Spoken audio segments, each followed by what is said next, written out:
Tervetuloa opastukselle. Mä olen Leena ja oppaana täällä Didriksenin taidemuseossa. Ja kerron teille Tove Janssonin näyttelystä Maalaaminen on kaikkein tärkeintä.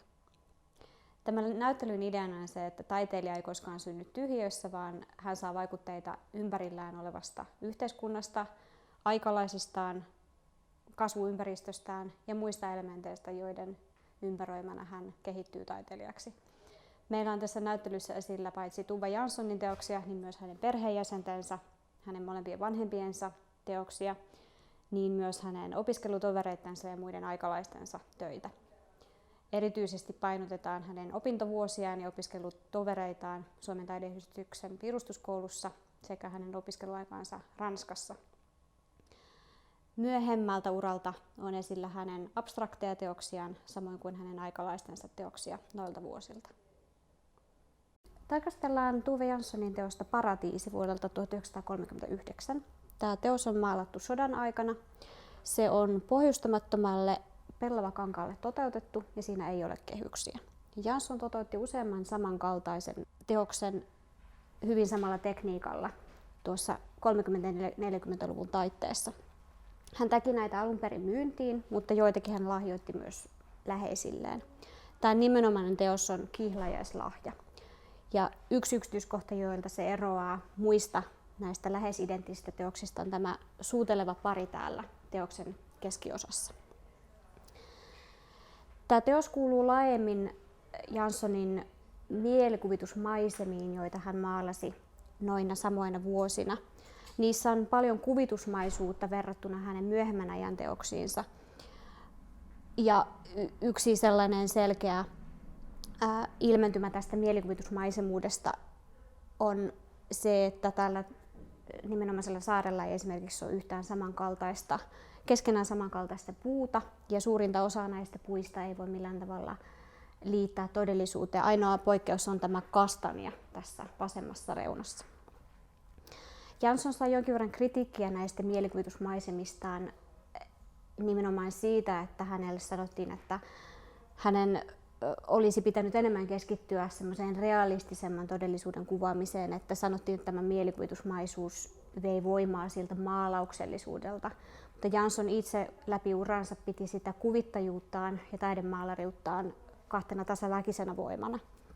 Tämä paratiisi-aihe on taidehistoriassa hyvin pitkälle historian ulottuva.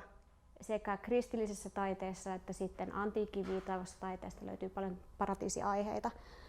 Ja myös ekspressionistisilta taiteilijoilta, esimerkiksi Matisselta, jota Tove Jansson kovasti ihaili, löytyy paratiisi-nimisiä teoksia. Tämä paratiisi on varsin arkinen. Siinä ei olla irrallaan todellisuudesta sikäli, että siinä ei ole mitään yliluonnollista. Tunnelma on varsin vapautunut. Siinä vietetään aikaa rannalla. Ainoa vähän uhkaava elementti on tämä hai täällä vasemmassa reunassa, joka vähän uhkaa noita uimassa olleita ihmisiä tuolta vedestä pois. Sodan aikana Jansson haaveili taiteilijasiirtokunnan perustamisesta Tyynellemerelle tai Marokkoon, sitten kun sota olisi ohi. Ja sellainen kaipuu johonkin turvalliseen, lämpimään, harmoniseen ympäristöön näkyy selkeästi tämän teoksen teemassa. Seuraavaksi tarkastellaan Satamanäkymää vuodelta 1939. Se on maalattu Janssonille tyypillisin helein sävyin. Hän ihaili suuresti erityisesti koloristeja. Esimerkiksi Henri Matisse tuli mainittua jo aikaisemmin. Ja tässä 30-40-luvun taiteessa erityisesti nämä tässäkin teoksessa näkyvät vaaleansiniset ja vaaleanpunaiset sävyt olivat hänen tuotannossaan hyvin tyypillisiä.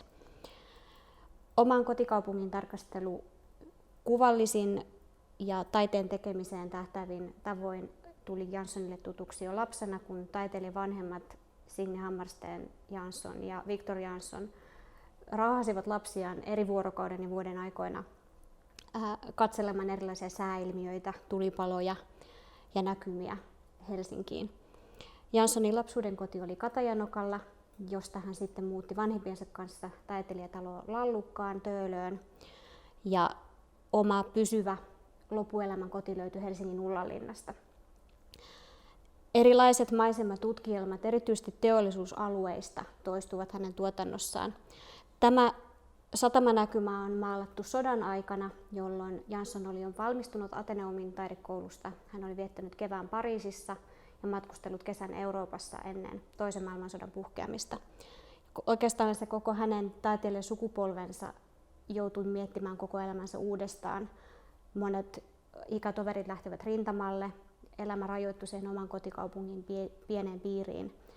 Katse kääntyi lähelle niihin oman elämän piirin, oman kaupungin yksityiskohtiin. Meillä ei ole ihan tarkkaa varmuutta siitä, mistä Helsingin teollisuussatamasta tämä kuva on maalattu, mutta on veikattu Kalasatamaa. Ja siinä on hyvin keskeisessä osassa tämä junaraiteiden dynamiikka, joka johtaa kultaiseen leikkaukseen. Nyt tarkastellaan Eva Cederströmin omakuvaa vuodelta 1939. Jansson ja Cederström opiskelivat samalla maalariluokalla Suomen taideyhdistyksen piirustuskoulussa, joka toimi tuohon aikaan Ateneumissa. Jansson ja Cederström ottivat monet ensiaskeleet taiteilijan urallaan samassa tahdissa, muun muassa ensimmäiset yksityisnäyttelyt, ensimmäiset ateljeet. Heillä oli samaan aikaan ja he saavuttivat myös ensimmäiset palkintonsa samoina vuosina. Opintojen jälkeen he eivät tiettävästi pitäneet kovin tiiviisti yhteyttä.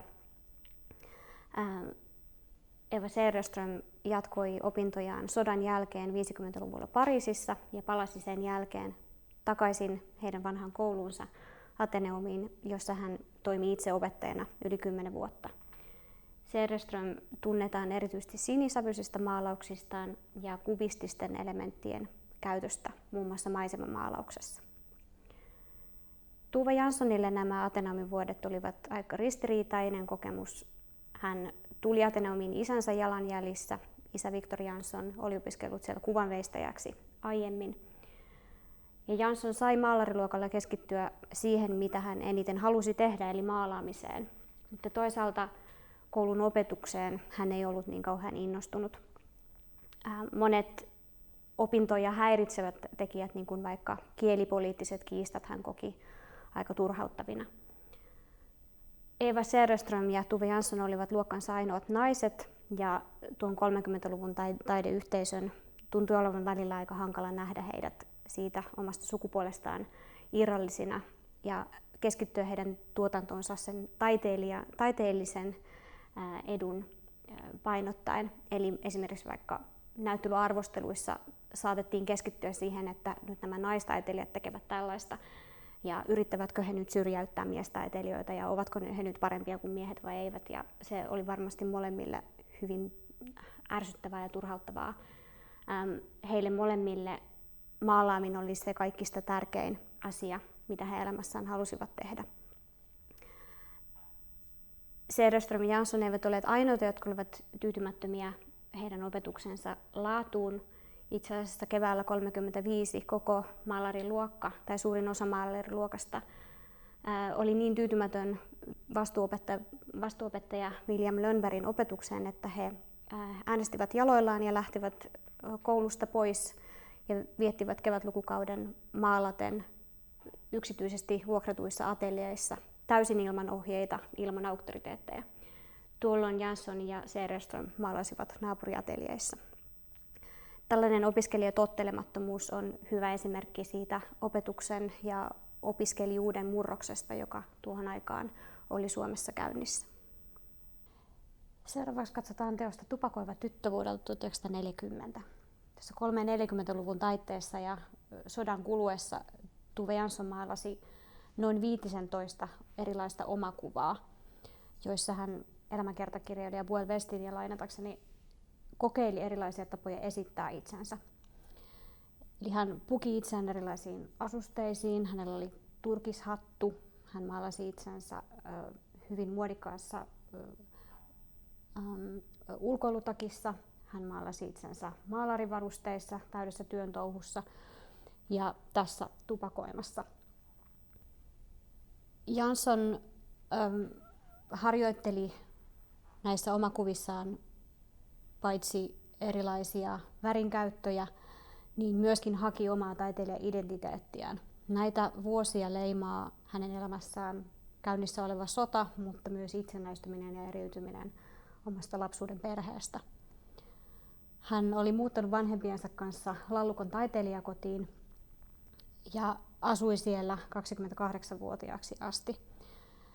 Erityisesti ristiriidat isän kanssa johtivat siihen, että hän alkoi kaivata entistä enemmän omaa tilaa.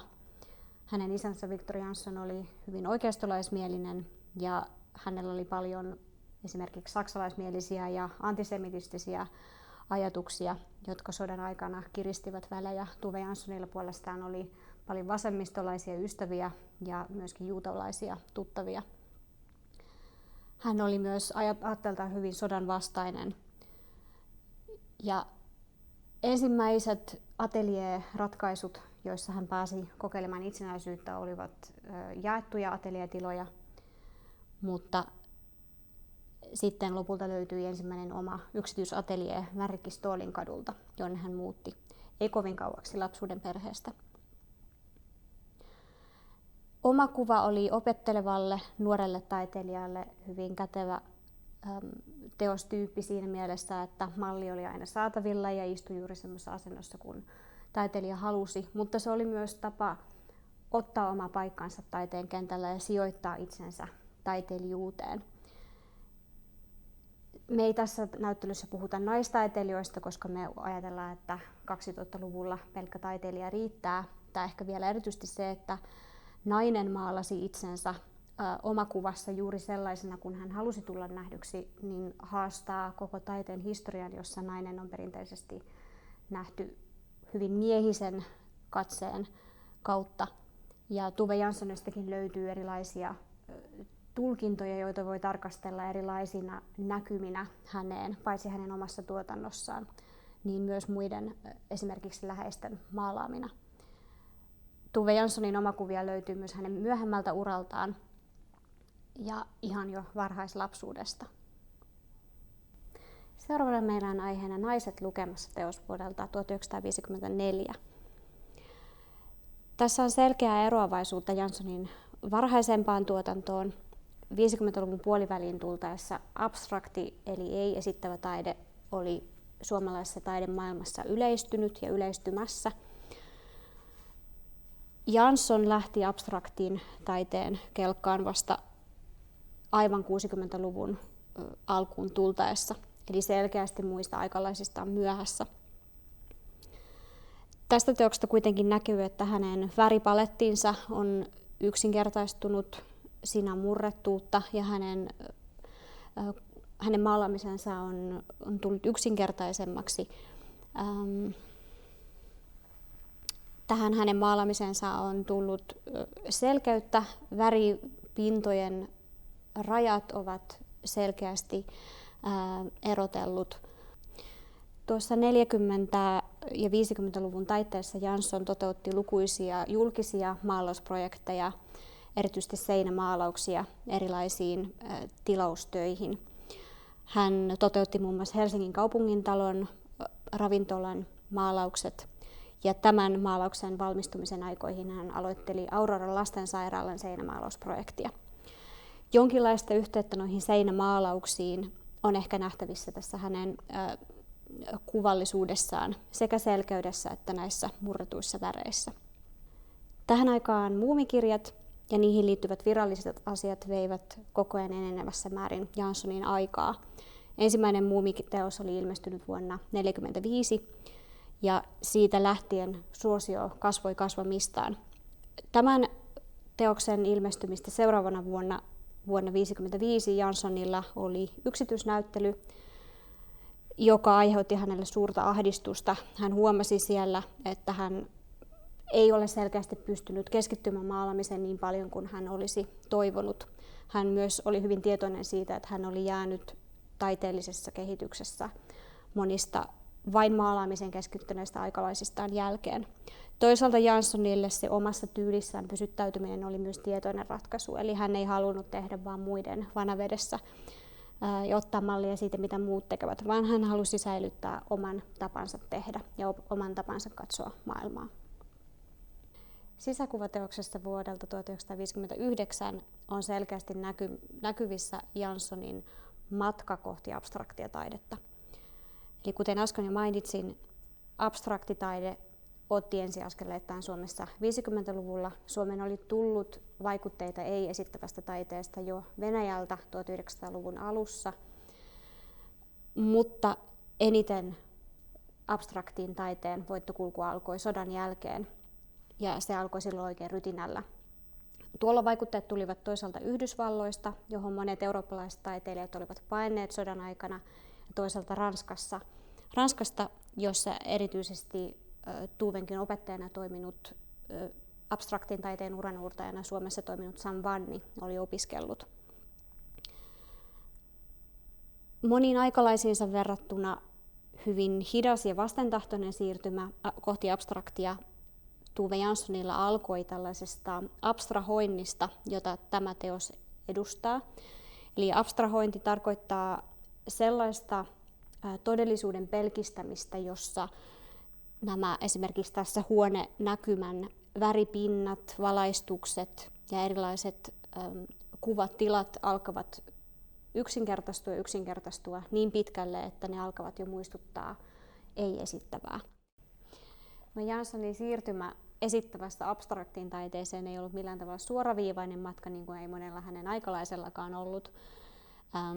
Esimerkiksi vielä vuoden 1961 taiteilijain näyttelyssä hän oli asettanut esille asetelman ja sitten vasta avajaisissa huomasi, että se oli koko näyttelyn ainoa esittävä teos. Ja tuohon aikaan sellaisia taiteilijoita, jotka eivät siihen abstraktin junaan täysin lähteneet, pidettiin ehkä vähän kalkkeutuneina, mutta kuten jo aikaisemmin mainittu, Jansson oli hyvin tarkka siitä, että hän haluaa tehdä asiat omalla tavallaan.